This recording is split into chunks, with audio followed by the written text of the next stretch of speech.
Yeah, hello everybody. It's loud. Can you hear me? It's not too loud. Nice.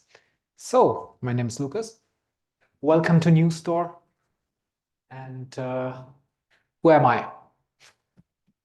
I'm an engineering manager at NewStore. See everything and read it? Cool. I love clean code. I'm a D2D enthusiast. If you want to contact me, you will not find me on Facebook or other social media. You can ask me for my Threema ID, and that makes me also a paranoid engineer. So yeah, after the talk, you can of course ask for that. The agenda of today, my talk, we will talk about BDD, about TDD, about BDT. We'll have a demo, BDD and DDD, and also a Q&A. And here for everyone, so you can read it. You will have an intro into behavior-driven development.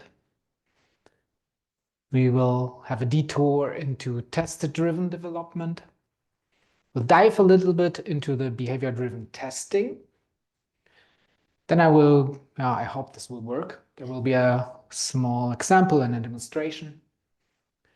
And it's not recorded, that's why it can fail, but let's see.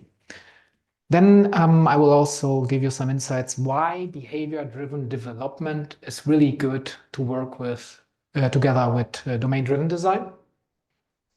And of course, in the end, you can ask questions and I will try to answer them. Yeah, so this one. Let's start. Behavior-driven development. If you go to Wikipedia, you will read that. I will not read it. You can just go to Wikipedia later and see it. Thank you. Will pitch less of the sound. It's better? Okay. Awesome. Better. Yeah. Cool. Yeah, you can also, the sources there, you can also go to Wikipedia and just search for it. I will give you a little bit some insights. So first, what is BDD? I would state it like development meets business goals. Why? Because what we really want to know is what is in the end, the thing we want to reach with our with our software. What is the functionality behind that? And for that, you need to know your business. Quite important is communication between engineering and non-tech people. This is not only PM, it's also your business experts, the people outside the company, users and stuff like that. That's why non-tech. And quite important, focus on the business goals. So really on the things we want to have as outcomes. And BDD is a set of processes and tools. Right? And BDD is the basis for this is test-driven development. Who knows test-driven development? Please give me a hands up. Okay, cool. And normally people stop here. I'm trying to give you also what it is not. And this is quite important too. Behavior development, it is not design. It's not how you should design a software. Right? So domain-driven design is how you should design a software, but not BDD. It's not a mindset. It's not how you should think about your software. It's just a tool set. And it's definitely not a silver bullet. It cannot solve everything. I will show you later where you can use it and what it is good for. And it's not only for tech people. Quite a lot of people stay in the bubble of tech, the bubble of development, and want to use it only there, but it's more than that. And I will give you also some insights how to deal with that and how to use that. And it's not just a technique to write tests. You can also use BDT, behavior-driven testing, in a very bad way, that you can use every tool in a very bad way. So I will give you some small, hopefully, insights that you can understand how to use that in the right way. Let's start with the basics, with test-driven development. I think you know that. Who knows that? Should be the same amount of people as using TDD. Okay, red, green, refactor, right? So write the test first. That's quite important.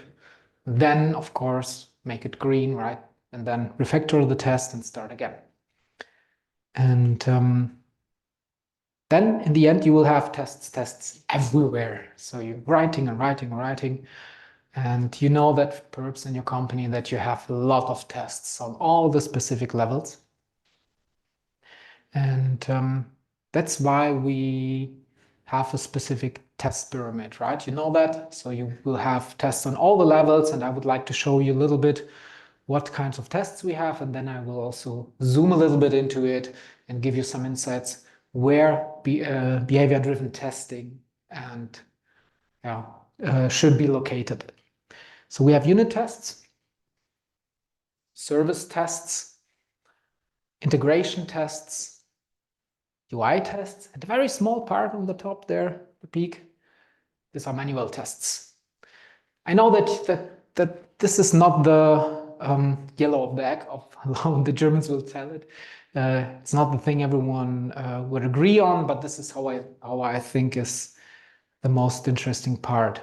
And how I see the part is how you divergate between the specific levels is, I forgot something.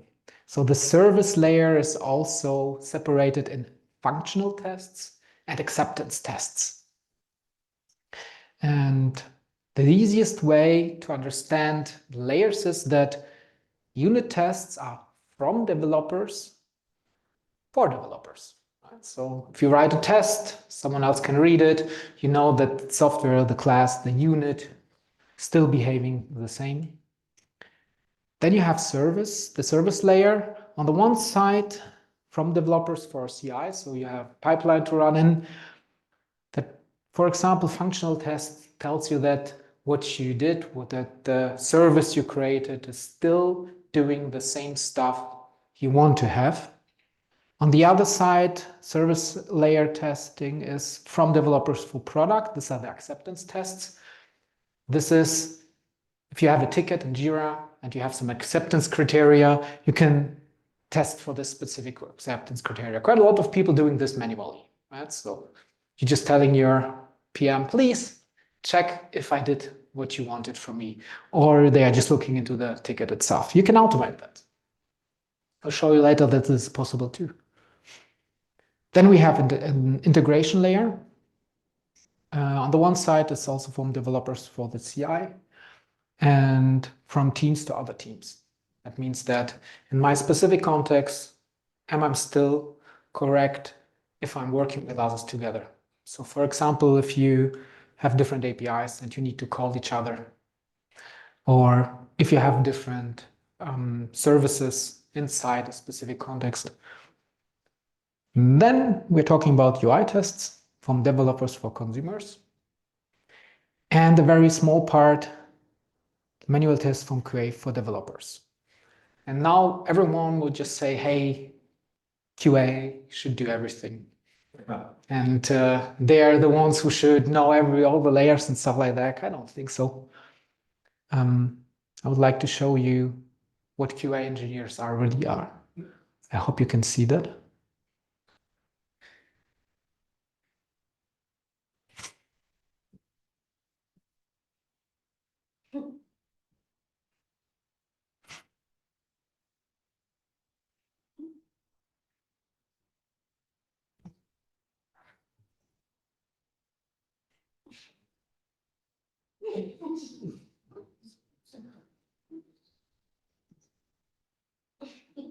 Okay, so what I want to say is that QA is there for finding out the small part of the things you did not thought about, right? So that engineers, we are important and we are responsible for the tests, for the things we know and to test that. And how to do it the best way is with behavior-driven testing. On the one side, we know I talked about unit tests and stuff like that, so you can do it. But what about the part where you know that your software needs to work? Is your business expected to work? And this is the layer I want to show you. So BDT is, in my opinion, the best thing best working for service layer, service integration and acceptance tests. In BDT, so in behavior-driven testing, there's Gherkin. There's a specific language. I see people smiling. You know that already. Nice. And Gherkin is a DSL, domain-specific language. And you can specify features with this specific language. You can specify scenarios with this specific language in a very easy format. Everyone in the room will, I will show you later, the example will understand that quite fast. Do we have someone non-technical here? Please raise your hands. PM or someone else? Okay. So the first word is given. So we have something. When, then, and sometimes you can use and but. And with these three words, you can create already the first example and give an outline how your test should work like. And this is how it looks like. So this is a technical part. This would be a functional test of a feature to getting a version. So what you see on the top, we have the feature get version, so we can describe the feature in the test. Then we have two scenarios here. We have the first scenario that our API/version allows post method, does not allow post method, and the second scenario is that it should get a version number on the GET request. So you can see we have when, then, end. So there's no given because there is no state. We don't need to bring the service in a specific state, so we can just start with the test itself. So what we are doing here is you can see that it's quite readable. Everyone who's reading this, I don't have non-technical people here, but I think even they would understand, hey, when I'm sending a request, then I have a response code, but it's still a little bit hard to understand if you really don't understand even requests, responses, if you don't know what a body is. And also, what is a JSON? Perhaps not everyone understands that. That's why this can be a test, right, which is from developers for the CI, but this should not be written for PM people, for non-technical people. But let's look at the next part. This is a much proper way to write BDD tests when it comes to talk to people who are non-technical. So first of all, of course, the feature we want to test Godocs. And now you can see I have given, when, and then, and that's pretty easy to understand. There are 12 Godocs. I eat 5. There should be 7 remaining. It's pretty simple to understand. Everyone who's non-technical can understand this sentence, right? So now you can understand that it's not easy to write these tests. It should be always in a collaboration with people who understand the tests on the business layer, on the business level. And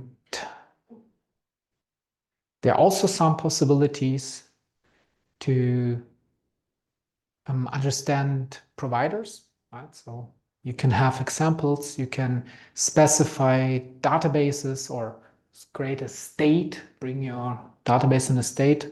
So I have this orders. It's pretty simple to add here a new line, right? So you can just add line number 2, you can create a that or a by. So even a PM should have the possibility to write here a test. And quite important is if you write BDD tests and use Gherkin, don't try to say, hey, I'm having a post request to user endpoint with credentials, password. Just say I'm logged in as user, right? So do whatever a normal person will understand. And also when you try to just to test, then don't test the whole response body, just test for the specific parts, right? That it contains specific thing in it. Okay. So now you understand that there are two parts of it. You can have functional tests, which are from developers for the CI. So if you write it in the first, like I showed in the first example, and engineers can understand it, just do it, right? It's just for the engineers. But know your audience. It's also like on every conference, if you have a talk or a meetup, you need to know your conference. If you're doing acceptance tests or doing this test for someone else, write it so they can understand that. So, and how to use this language? This language can be used, so Gherkin, not only in Go. You can write this test down, and there are a lot of possibilities to run this Gherkin tests in PHP, in Go, in Python. There are a lot of them. For Go, there's one. No. Ruby is the original language. I think so too, yeah. So, but it's, you have some official frameworks, and GoDoc is the official framework from Cucumber. And if you visit the webpage from Cucumber, if you just Google for that, you will find all the official frameworks for different other languages. It has 2.1K stars on GitHub, 270 forks already, 54 contributors. And quite important, this is what you always need to also look for, is the license. It's MIT. You can use it even in your company. Yeah, demo time. Let me sit down. I hope you can see everything.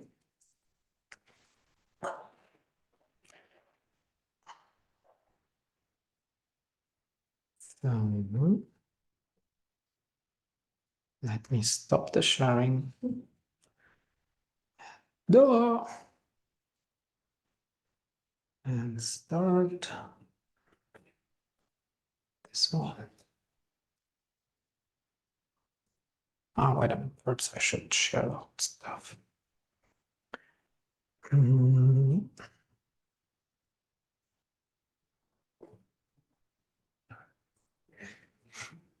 Questions we do later? Yeah, there will be, like on the agenda in the end. Write them down, don't forget them. Okay, so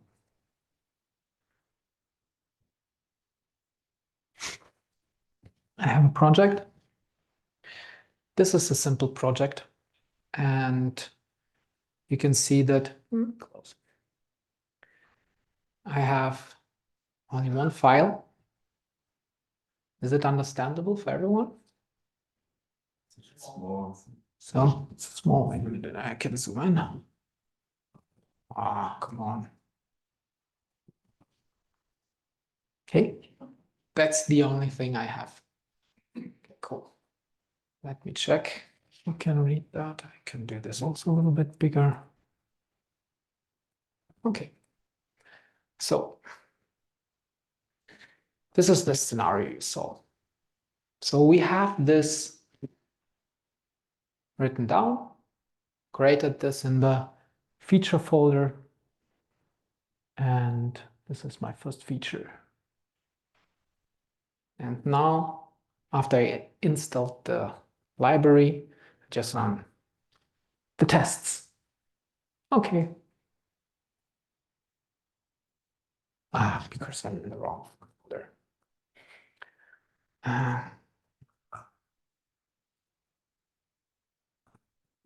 Now it should be better.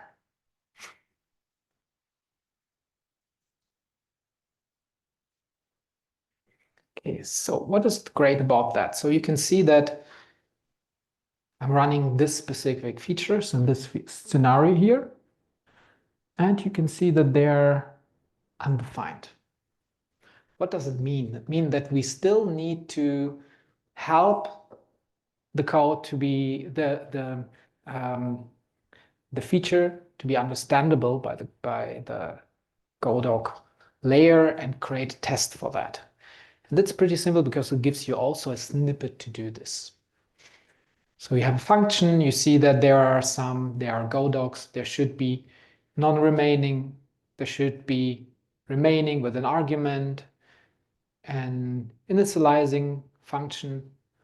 And if you look at that, it's here, eat 5 out of 12. And we have given there 12 Godocs. When I eat, there should be. So you can see that the specific words we're using here and the specific things you can find in the function names itself. And now, if you can see, I created the test already. Let me see if it's too big.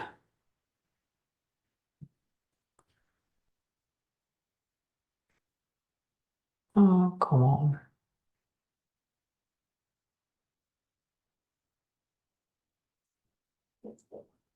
Let me show. So what you see is there are Godocs.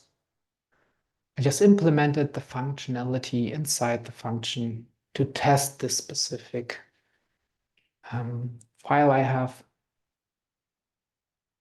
If Godocs unequal remaining, I'm returning an error, and so on and so on.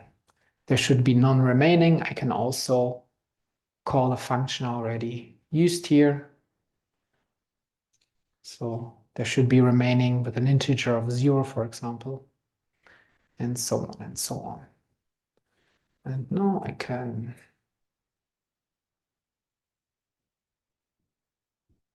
name. So now small enter. If I'm running the test, you can see, hey, three scenarios tested, 9 steps passed. And everything is green, so the UI is quite nice.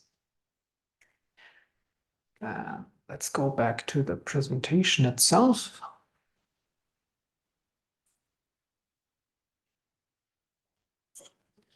So what we saw, pretty easy to install.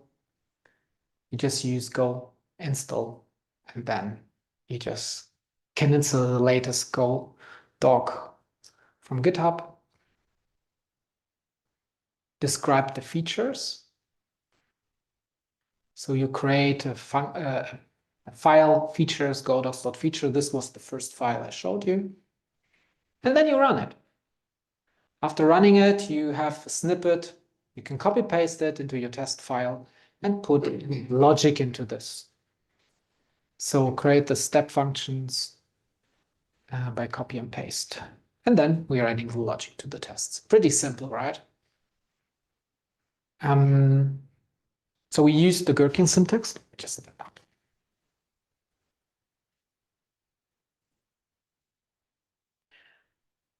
It helps to create the step definitions.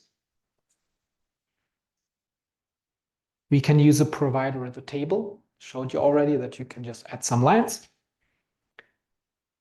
We have also text for better organization. I will show you that. I forgot that in the test, but I can show you how to use that soon. You can use also so-called pi strings. So this was the first example. It's too loud, or it's okay. The first example, you saw that I had the big green place where you can test the JSON body, right? The full one. And let me demo the part I forgot. So I have here a little bit more. Can you see it?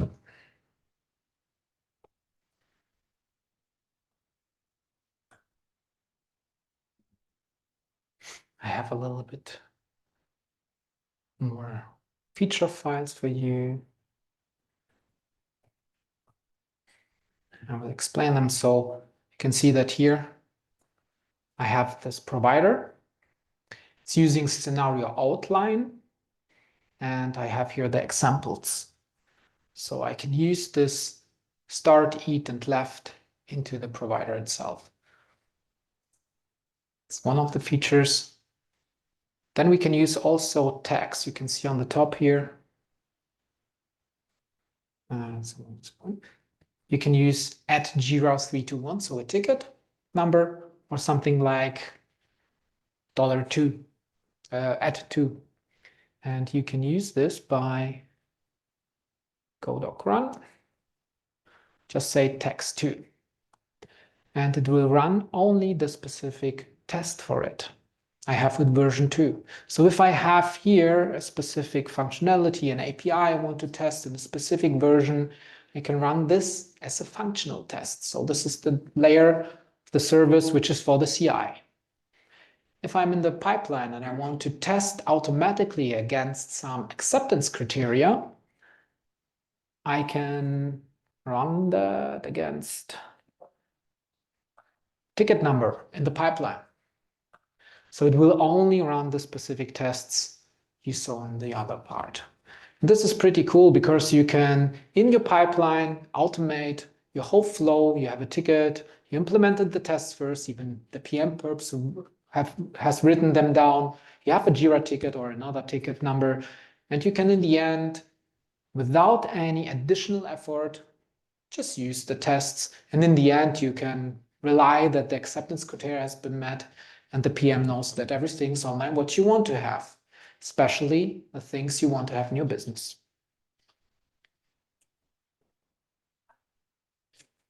There's much more also. I will not demo that, but you can also hook into events. So you know that from other testing frameworks. You can do something before the scenario, before a step, after a step, or before a suit. That means that you can bring a state, you can clean states, and so on and so on. Quite important, this can be run in concurrency. So please do not share the state between the tests. Right? So if you're writing the tests, you should be aware of that.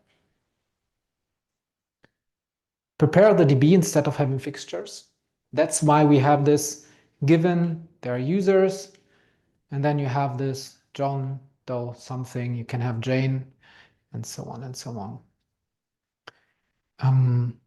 This is something I learned the hard way, especially in Gherkin. And then there's another thing, another layer. If you search a little bit, there is a web driver for Selenium, for Golang. So you could use these scenarios in a UI test. It means that we can also test the upper layer. I already showed you in the beginning. And you could then have something like given I'm on page login. I'm logging in as admin. And the UI will do this for you. So you can test your whole platform on the UI part too. That's quite cool. So this part is possible. But to be honest, they need to be very, very good written because you don't want to, every time you change something in the UI, you need to change that. That's why if you have specific amount of functionalities, you should stick to them. You should not change, for example, I'm on page, or I go to page. There should be not 10,000 of possibilities how you are invoking a specific step in this case. So important insights. I already talked about that. Describe the behavior. That's why it's behavior-driven testing. And instead of this procedural references, right? So it's not go to page, log in, or click on button, right? So it's not for that. Consider more declarative style. refactor the old functions versus creating new steps. Because if you change something, you have to change it in all the steps. Be specific, then create definitions to fit all, right? So don't be abstract in the beginning. It's really, really hard to start with abstractions. And most important, talk to your business experts. So they know the business, they know what you want, what the software needs to do in the end. And now to the part, because I love DDD, how can it help you with domain-driven design?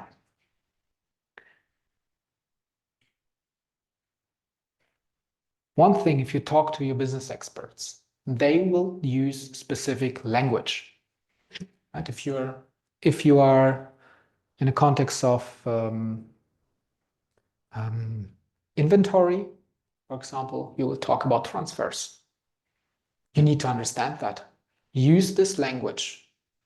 And if you're using behavior-driven testing and behavior-driven development, you will write the tests, so the PM will also write them. If you don't understand the gherkin behind that, you can ask them. This is quite important to have a really clean understanding of the domain itself.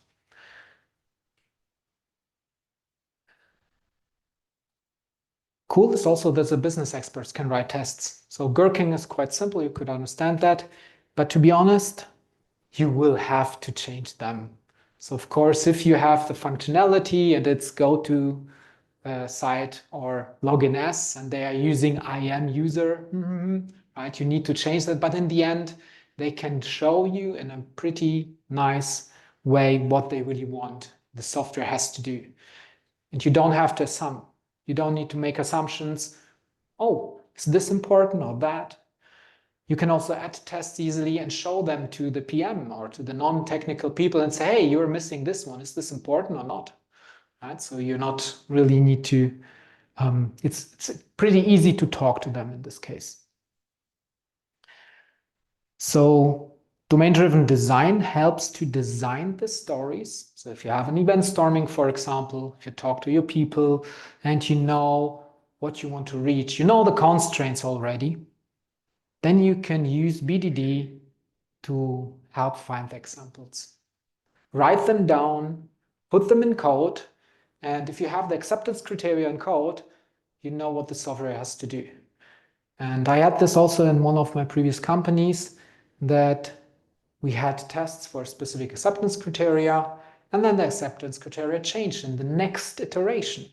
Right? So because the user wanted to have this in a specific way. So this showed already that, hey, we have discrepancies here. We need to definitely talk about that. And quite important, clear definition of success. What is in the end the outcome of my story, of my scenario? I know what it should have to do in the end. And a clear vision of a value. So you know what the outcome of the specific function should be. Or feature, not function, feature should be. Last but not least, this is something I really love.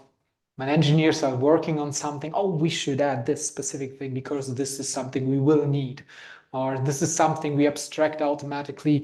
It helps to develop only what is needed. And this is quite important because complexity kills you. And the less you have, the less logic you have, the less complexity you will have, and the easier it is to develop new stuff, to evolve your code. Thank you. Question?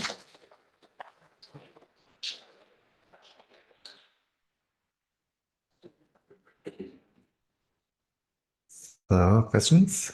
Anybody? So I've written gherkin tests before, not with Golang, unfortunately, it's JavaScript. But when I was developing them, like I wasn't working with PMs or anything. It was actually just for QA basically. And so I'm wondering, like, because you're talking about how PMs can also write tests, right? But how does that process actually work? Because I'm assuming you also might use this sort of process at NewStore, right? No, not a NewStore. It was a different company. Okay. But we had a PM who was very interested in the technical part on the one side. He wanted to understand that, but it was hard for him to understand the written code. And Gherkin was a possibility, to write the things down.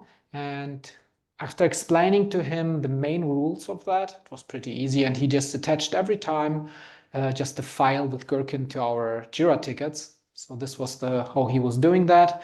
And when we kicked off the ticket itself, the engineer was looking at the tests, trying to understand them. And sometimes we just need the tests, to be honest, without looking into the details and acceptance criteria, because the tests were pretty fulfilling the needs you need to implement in the end. And if something was unclear, it was pretty easy also to talk to the specific PM. And after a while, it was pretty if we don't need even to talk to him in this case. So this was more a communication layer. And we started also, and this was something he did, he started to show this to the customers itself. So when a customer in a call was, hey, we need to do, then he was just typing down, not the file part, but he was just given when, then, and that was pretty also understandable for the customers who were non-technical people. Does it answer a question? Yeah, mostly. Like my thought was like, because it's easy for PMs to write Gherkin code, but that's only half of the equation because you still need to write the Go code or whatever your language is of choice to actually implement and make the test pass. Yes. So like, it feels like there might be a bit of ping pong there. But yeah, I think that mostly it's intended also. It's intended to also talk to the PM and understand that, because sometimes there's things missing. Right. And you as an engineer see, hey, there's some scenarios, something which is a business case, some extra things he didn't think about. Thank you so much. You're welcome. So anybody else? I forward to the back. Yeah. Great catch. Yeah, thanks. Maybe like actually two questions. Like first, could you talk of the examples where BGD doesn't work well, like in your opinion? Yeah, there was one, someone tried to use this for unit testing. It's possible, right? Given class, if I put this arguments into, it's possible. It was too much, right? It was not really, it was just, you need to write the code. Either way, it was not working.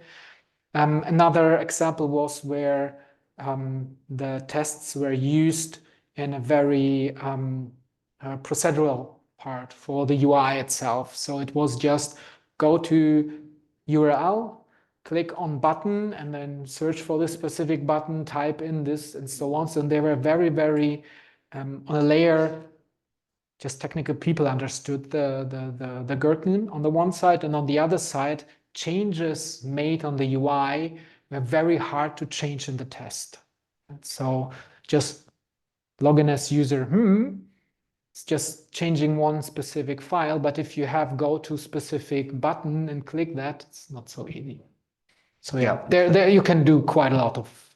Yeah, that's was quite partially kind of an example of what we had in one of my previous company, where actually engineers start to build unit tests writing Gherkin.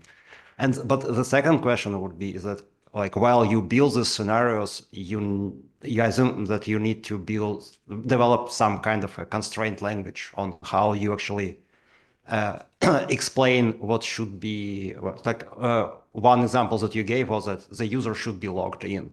While, for example, in other scenarios, as product evolves, someone like another PM could come and explain the same thing, but in different words.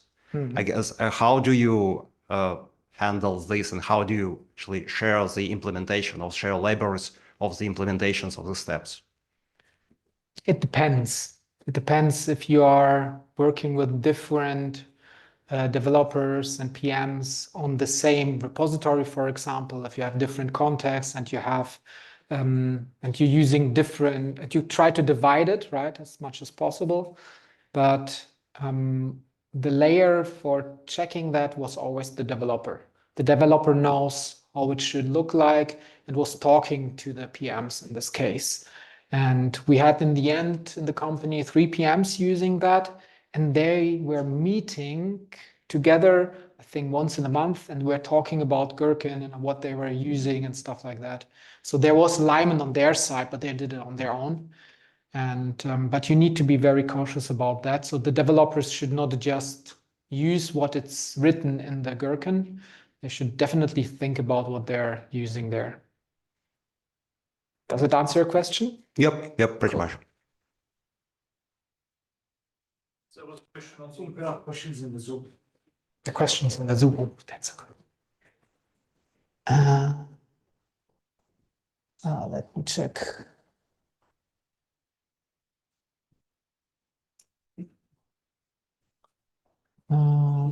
How to?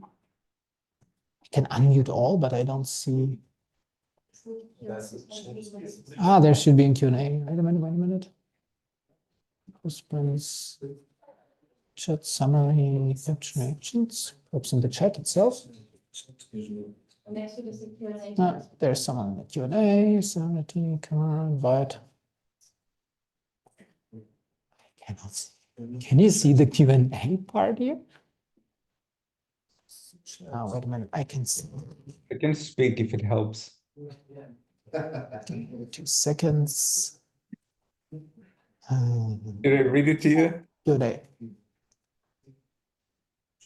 Do and don'ts when using DDD. Oh, do you have 2 hours or even more? No, I think it's not possible to tell everything about DDD. So yeah, perhaps this would be another talk. Another one is when using DDD, can different domain talk to each other? If yes, then how? Okay, this is another DDD question. If you have different contexts, you have to align on the context map. And if you align on the context map, you need to know who is understanding what language. So writing the tests should always stay in your context, right? So you talk to your business expert, you're not using the language and you're gherkin from another context itself. If you have to, so we're not doing integration tests. If you just want to do the integration test, you need to be aware that the layer who has to understand the other part needs to put some information about how to map the specific language. So it's not so easy to do it in this case.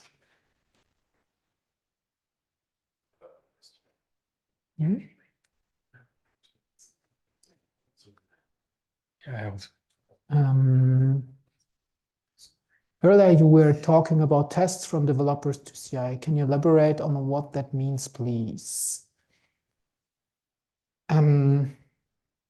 So CI, if you're writing tests to pass automatically, you don't have a specific person to address to.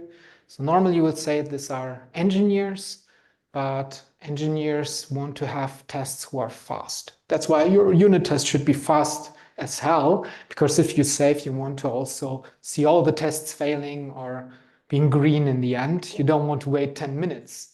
But if you talk about acceptance tests and you want to have this layer where you want to be sure that everything is passing, that everything's functional, that you have the acceptance done, tests can need a little bit longer time. For that, you can have different pipelines, different states. When you're running these tests, you can run them on the merge request, you can run them later on a specific level. But that's why the part of this is from developers for CI means that developers just want to know that, for example, my API still works as I expect it to work. So the developer expect it to work, but it should not be visible for the developer. It should be visible for the CI in this case.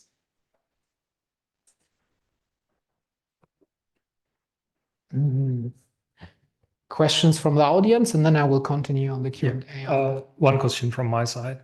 So you kind of like showed that there is a Selenium WebDriver available to do this test, BDD test with the Selenium WebDriver. So I was thinking like if we have already kind of like done something with Cypress or Selenium itself, having Kroken, it written in Kroken, would it make sense for the let's say for the API service to call this particular web instance, like let's say it's a full-on stack on the repository itself, and I just want to consider like if we have already a Cypress integration which kind of like manually BTD written, would it make sense to convert it to Kroken? I don't know. Could be possible. You'd need to try it out and see if it's working. I can imagine that it could help in a specific place. Depends also on to who do you're talking to, right? If you just have engineers, don't deal with that. It's an additional layer you need to take care of, right? So be aware that it's not a silver bullet. Should not be used from developers to developers. Developers can understand code. Yeah. Use code. Yeah, that's all from my side. Hi. If you're going to bring this into, say, a team which has no experience of it at all, how do you go about that as a strategy? Is it you come in with a new project, or you can retrofit it, or like if you're trying to implement it into a team, how do you start? It depends also. If you have a team never worked with that, Yeah. it's easy to make mistakes, especially if you write Gherkin in a specific way.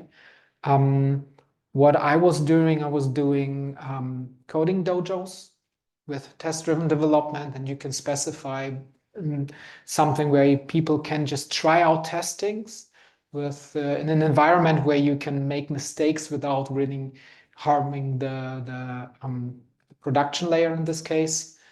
And yeah, this helps, but in the other hand, it's like with everything, right? If you have people who doesn't know, you will have to pay the price in the end.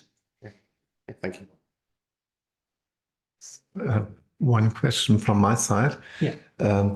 I've been working with Gherkin, I think, or something very similar for a while, and we loved it, but we got more and more tests, and we had a lot of tests that were testing edge cases for the same functionality.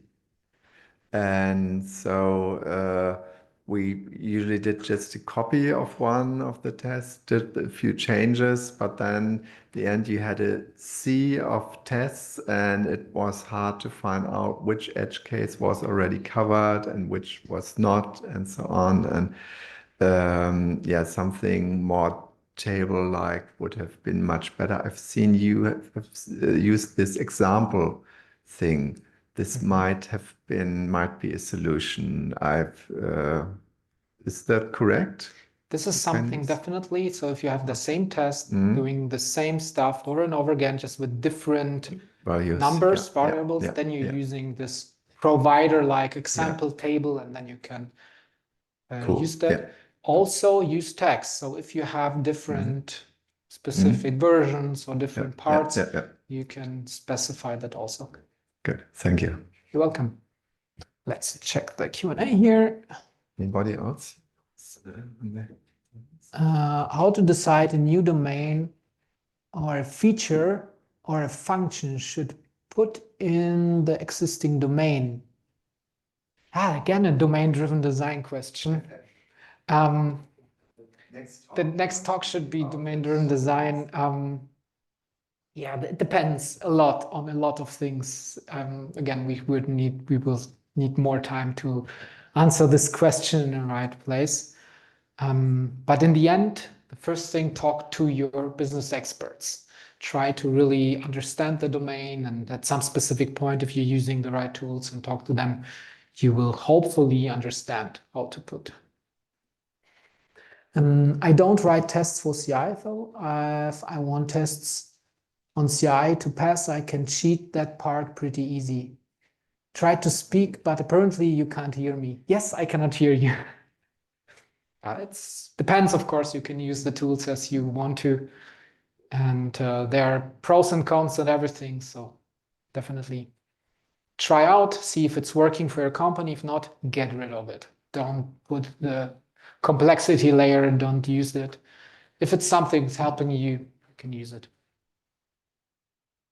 One question from my side would be like a little architectural. So, which level of the system would you test this? Like it sounded a lot like you test your ports to the system, like for example, HTTP request in the sense, but is it also a service functionality itself you would want to test? So we tested the API functionality of our endpoints with edge cases sometimes. And then we also tested the acceptance of the whole platform itself. Okay. So it was not only APIs, it was also some UI tests in it. So it was the acceptance tests. But it's mainly then the port to the system and not anything in the system, No. because there you would write unit tests and Yeah, unit tests are more for the Okay. small part. Yeah.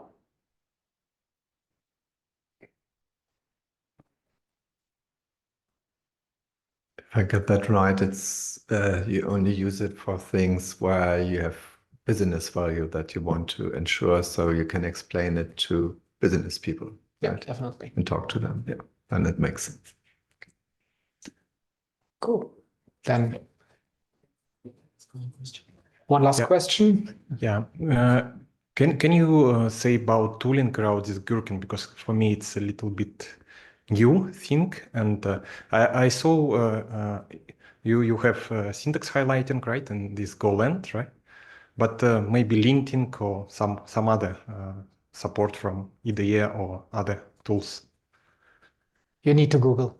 I think there are a lot of support from IDEs. And For example, I don't know if it's possible, refactoring or how it works, right? So it's like, refactoring is quite cool. And I'm using, I was using also others from JetBrain, and they have quite a lot of automation in it. So there are also some plugins you can use. You can create functions quite fast. If I'm changing a word in the Gherkin, the function was also refactored. So the name of the function. So there are a lot of things the IDE is helping you with. okay, thank you. Can I ask a question? Yeah. So I have, like, you mentioned this point about TDD where it is suggested to write the tests first. So can it be that, you build out the DSL, so the Gherkin steps first without having the functionality and then just mark it as, like, to-dos. So the tests development is in a sense like running concurrently. So, like someone can pick up in the initial stages writing the Gherkin DSL, and later on, I think you can, like, is there a way to enable them and say, hey, okay, now I've implemented the code that would make this pass, Yes, and split it is that out. possible. Don't do it. I see. All right. Because people will forget, you have the Gherkin, and then you will not write the tests in the end. Or if you have really, really people who are always doing that, but in my experience, it was not working. All right. Just another minor thing about the DSL is, I think when you update the Gherkin, you run like the Godog thingy that updates the generated code. So do you have like something in the CI wherein when somebody had updated the Gherkin specification, they didn't run the command that generated the code, and then this would flag like a drift between your test and what it generated? Did not understand. Can you repeat the question? Oh, yes, sir. So rephrase the question. Yeah, so you have your features list, which has like the given and what is expected. I guess when you update that, it would then generate the boilerplate out of it, right? If you run it, yes, Yeah, it will generate the boilerplate, but exactly. it will not generate the file. You need to copy paste. Exactly. So you need to run a command that generates it, right? It's the same command. Oh, okay. So it automatically runs. It automatically shows you that, hey, we have this tests passed, and we have some tests who has still who are not been implemented. So please use this snippet to implement the tests. Oh, so it's all automatic. You don't have to manually. Then that's perfectly fine. Perfect. Thank you. You're welcome. Okay, cool. Thank you very much. And if you have more questions, I will be there near to the pizza and the drinks later. And I think we need to switch to the next. Yeah, so the next presenter in this case. Yeah, so thanks.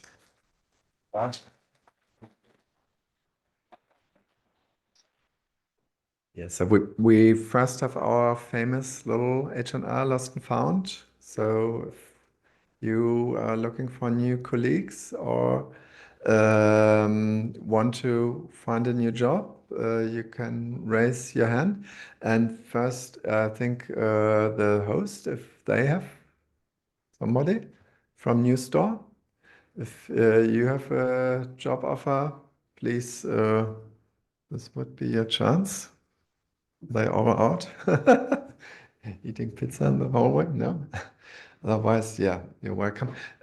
We do this in a gamified version. You get 20 seconds. I get my timer set up, and then it's making do, and somebody else gets the chance. Okay?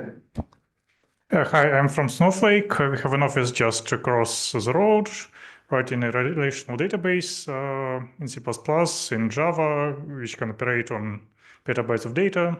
If you're looking for a job, there are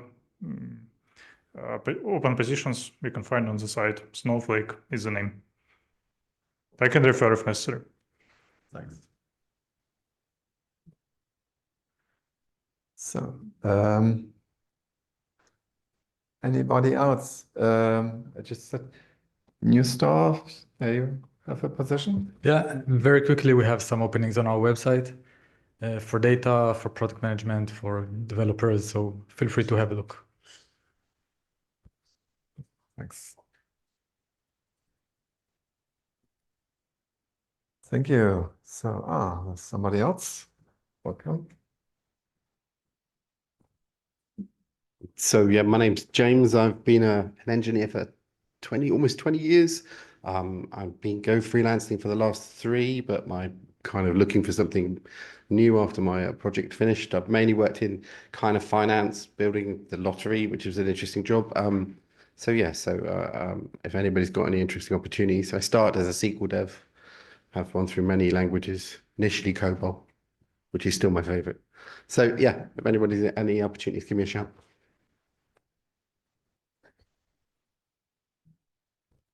Hello. I'm a full stack-ish dev. I mostly do front end, but I've been working on Go recently to work on our Terraform provider and Kubernetes operator and looking to do more back-end stuff in Go or possibly other languages.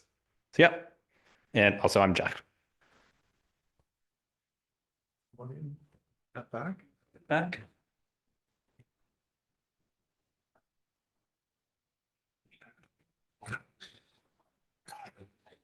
Hi there, my name is Jeremy. I've been living in Berlin for 5 years already. And for the past 1.5 years, I've been working for a blockchain company called Parity. And a bunch of us have been laid off, including me. And in my current role, I do developer relations. So that involves like reviewing technical documentation and GitHubs and answering questions on yes. Pardon? Oh shit! Sorry. Anyway, I'll make this really quick. I've also have a background as a data analyst, and I'm skilled in Python, SQL, Airflow, and Kubernetes. Thank you.